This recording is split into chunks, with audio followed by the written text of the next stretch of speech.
You all hear me in the back? Yeah? In the name of the Father, and of the Son, and of the Holy Spirit, one God. Christ is risen. Truly he is risen. Oh, that wasn't very good. Christ is risen. Truly he is risen. Much better.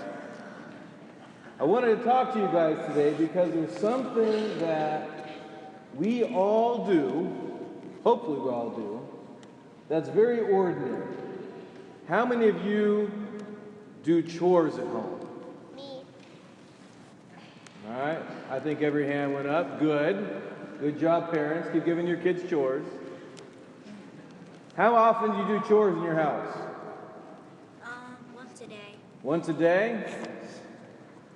Twice a day. Twice a day. Even better. So chores are normal. It's a normal thing to do. Well, today in the gospel, Jesus gave someone a chore to do. There was a man in the gospel that had been paralyzed. What does paralyzed mean? Yeah, wasn't able to move for 38 years. And he was laying outside this pool that was in Jerusalem. And every once in a while, the water in the pool would start moving around. God would send an angel to move all the water around, and whoever was the first one in was healed of whatever disease he had. So Jesus happened to be walking by this pool one day, and he sees a man there, and he's laying on his bed.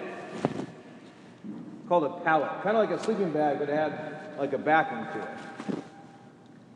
And Jesus said to the man, "Don't you want to be healed?"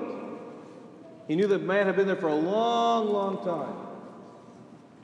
And the man told him, "I want to be healed, but every time the water starts moving, because I can't move, I have no one to help me, someone else gets in the water first and I don't get healed."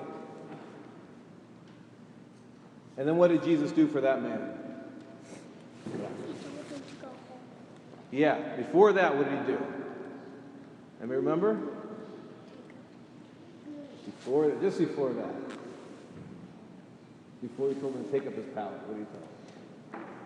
He said, "Rise," right? He healed him. He healed him. The man who couldn't move for 38 years. You guys haven't been alive for even a fraction of that, a small fraction that you have been. So Jesus told him, "Stand up. You're now healed, you can stand up." And what was the next thing he said? You mentioned it before. Told him to do what? Pick up your pallet. Okay, another translation of the Bible I saw this week, it said, "Make your bed." Your parents ever tell you to make your bed? No. I hope you make your bed. That's a normal thing that we do. So here we have Jesus doing something very unusual, at least in our experience, healing somebody, and then he tells them, "Make your bed." And one of the reasons that is that I think Jesus was trying to tell us something. If chores are normal, and Jesus healed and did a miracle, Jesus was trying to tell us that miracles are normal. Now, we don't think of them as normal because we don't think we see them very often, right? Have any of you ever seen a miracle? Raise your hand if you've seen a miracle. One hand kind of going up. You can all raise your hand. Everybody raise your hand. You know why you can raise your hand? Because you've seen a miracle. You've seen lots of miracles. Raise your hand if you had confession today for the first time. All right. You guys did a great job today. Now, we don't think of confession as a miracle. It's a normal thing. Or at least it should be. Parents, adults.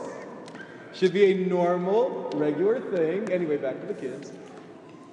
We don't think of it as a miracle, but it is. Right? You came to confession. You told God all the bad things you had done. And what did God do with all those sins? He forgave them. Can you imagine the worst things that you did? You walked away forgiven of those sins. Who forgave you? Did I forgive you? No. Who did it? God. God. Guess what that means? That means that's a miracle. That's a miracle. You see another miracle? Yeah. What's that? When God sends the Holy Spirit down to change the bread and wine during the service. Perfect. What he said, you couldn't hear him maybe, is when God sends the Holy Spirit to change the bread and wine to communion in the liturgy. Perfect. Another miracle. Everybody look at your hand. Do this with it. Do you know, with all of our technology and all of our know-how, we're still trying to be able to do this like that, to touch something, to feel something. Still, we're not quite there with all of our knowledge. It's a miracle. Even your hand working is a miracle. Now, look at my little finger. Look at my pinky. What do you see there? A little cut. I cut my pinky this week, and it bled like crazy. I didn't realize it was bleeding. I saw later on drops of blood all over the floor. But now look at it. Is it bleeding? No. How did it stop bleeding? God. It's been healed. Now, somebody will say, well, Father Michael, that's not a miracle. I cut myself and it healed up. Who's to say it's not a miracle? We think that lots of very ordinary things are ordinary because they happen a lot. But sometimes ordinary things are miracles. Why don't we see it that way? Because we don't see them right. We have our own explanations for everything. And sometimes because we think we can explain it, it's not a miracle. Any of you ever have a hard day? Either a hard day in school? Ever have a hard day? Anybody over there have a hard day ever? Some hard days. We all have hard days. But guess what? We get through them. Sometimes we're a little sad, or we don't feel so good, or we're angry, our feelings got hurt by somebody, and we get through it. Sometimes we say, God, help me through this day. And we get through it, and then it dawns on us later on, wow, I did get through that day. Another miracle. There are all kinds of miracles going on, and because we think we can explain them, we think they're not miracles, but miracles are happening all around us. What makes a miracle a miracle? Who does miracles? God. God. God does miracles. Did you notice anything different in the church this week when you came in? Yeah, Olivia. The columns, yeah. They're different, aren't they? Did you notice a little more today than you did last week? The flowers. Yeah, they're a little more noticeable. But you know what? They were always there. And they were always doing what they're doing right now, which is holding up the roof of the church. But we didn't always notice them, did we? Now we have these nice decorations to help us notice how beautiful they are. Faith is like that, and miracles are like that. When we look for them, we see them. When we think they're ordinary, we're not looking for them, we miss them. It doesn't mean they're not going on. It just means we're not looking for them. And again, if God does a miracle, if we don't see a miracle, it's because we're not looking for who? God. For God. So that's your homework for this week and for the rest of your lives. No. And if anybody else wants to do this, you can do this too. Look for God at work. As you get older, you're going to learn lots of things in school, lots of great things. But a lot of things you're going to learn, people are going to say, well, we know how that happens. We know why it happens. There's no God. And I want you to remember today when I told you, there is God. And even if we have explanations, it doesn't mean that God is behind every single one of those explanations. God is at work all the time. We breathe in and we breathe out, and by doing that, we keep alive. Sometimes we eat junk food, and even junk food can keep us alive. That's a miracle.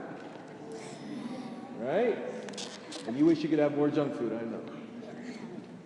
So I want you to keep looking for God, keep looking for what He's doing, keep looking for His miracles. When you look with eyes, not just physical eyes, eyes of faith, eyes that believe God is around and He's at work, you're going to see lots of things that we used to think were ordinary. Jesus healed that man. It was ordinary. We heard in the epistle that Gresham read. Peter did the same thing Jesus did. Healed a man that had been paralyzed. Normal. Sometimes they catch our attention, sometimes they don't. But I want us to look hard so they're always going to catch our attention. And we'll see God at work. Can you all do that? Yes. All right. In the name of the Father, the Son, and the Holy Spirit. Christ is risen.